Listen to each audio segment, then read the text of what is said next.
Hello and welcome to the 18th installment of my grading of all of the expansion cards in Terraforming Mars. This is the 7th episode on Colonies. As always, if you want insight into the grading system, check out the description or click on the link in the top right hand corner to get to the first video, where I explain it all. If you want to know how I go about ranking the expansion cards compared to the base game cards, check out the first video of rating expansion cards, which is also linked in the description. But let's get started. This episode has probably the highest disparity in placements ever, with cards ranging from F to S tier. But we start out with one that is very unassuming. Quantum Communications is a science payoff that is quite useful in the engine-heavy games that you will encounter when playing with colonies. If we ignore the requirement, it's quite easy to overestimate the impact of this card. It costs only 8 plus 3 MC, the point on it is worth 5 MC, and since 1 MC prot is worth 4.5, it already yields a tidy profit of 3 MC in value if it grants just 2 prot. But the value of the MC prot assumes you played early, and if the science requirement or the lack of colonies prevent you from doing that, it can lose value fast. By the mid game, you'll often want to get 4 MC prot out of it or more, and especially in 2P games, that can sometimes be hard depending on what colony tiles are in play. The fact that this card holds no tax doesn't help. Still, if I follow an engine strategy and encounter this in the draft, I often am quite happy to see it, and it surely can help with specialist or banker. In my opinion, it's a high C tier card. It can't be placed any higher since the MC prot and grants is often not really game changing. Another science payoff needs to be discussed: Red Spot Observatory. It is one of 7 Jovian project cards introduced with colonies and follows the trend of not simultaneously holding a space tag. The lack of a space tag often makes these cards feel quite expensive to play. In the case of Red Spot Observatory, that is justified, however, as it's a great instant and continuous card draw play. If we calculate its cost-value trade-off, we see that the continuous card draw it yields is assigned the value of roughly 4 MC, which is a pretty good deal. Subcrust Measurements, for example, assigns its card draw a value of roughly 13 MC. Yes, Red Spot obviously draws only half the number of cards, but you still get a discount for that action. The speed of card draw is also not too bad if we factor in the 2 that you instantly draw for free. A top tier card like Restricted only overtakes it in card draw after 5 gens of usage, or 4 if placed on a card placement bonus. All of this is to say, Red Spot is another good science combo card, especially if you're also going for Jovians. B tier in my opinion. But now let's get to one of the worst cards of this expansion: Refugee Camps. This card is very similar to the horrendous Security Fleet. It has a few up and downsides compared to that card, however. One huge upside is that you can always play and use Refugee Camps, while Security Fleet requires you to have Titanium prot. Also, if you play Refugee Camps in the super late game, you really won't mind losing a bit of MC prot for a few points.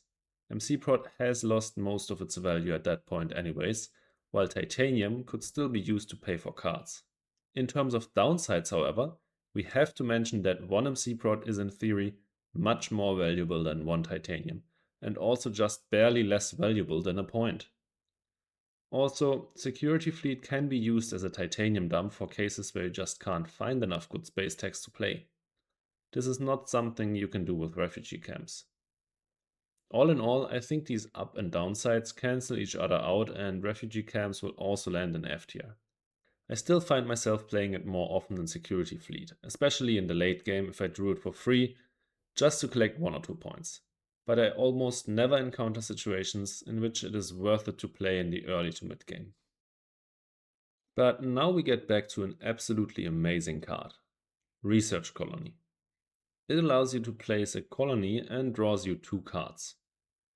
This brings the raw value of the card to par with a standard project, since an SP colony costs 17 and 2 cards are worth roughly 6 MC. This equals out to 23, which is the cost of buying and playing Research Colony. However, I'll tell you right now that I think Research Colony is S tier, which might sound crazy based on the fact that I just said that it delivers raw value comparable to a standard project. But let me explain. This is one of only 2 cards that allows you to stack more than one colony on a planet or moon, and this is a completely busted ability in games where top tier colony tiles are in play. 2 colonies on Luna, Ceres or Triton can absolutely carry your economy. 2 colonies on Pluto or Miranda can draw you insane combos and more cards than you can ever play.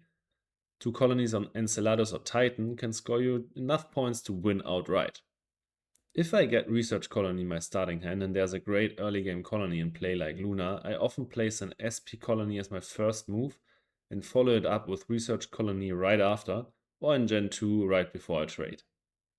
Placing colonies and trading supercharge your game, and Research Colony is one of the best enablers for that. The fact that you can pay for it with Titanium, which is much better in this expansion anyways, and that it holds a science tag are just 2 more cherries on top. As I said, S tier for me. And we also end the episode quite strong on Rim Freighters.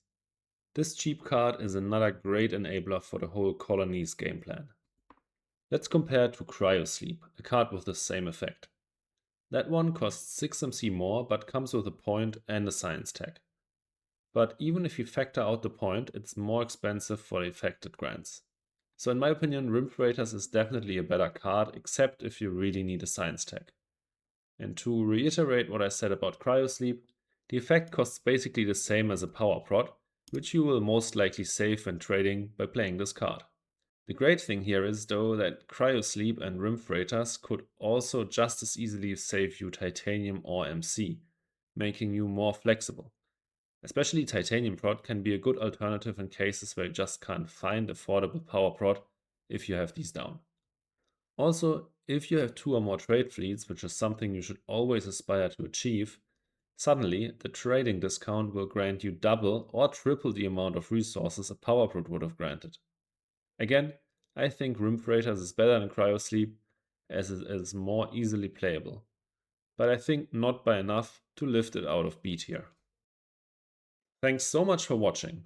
Let me know in the comments whether you agree with my ratings, or if not, how you would have rated these cards differently.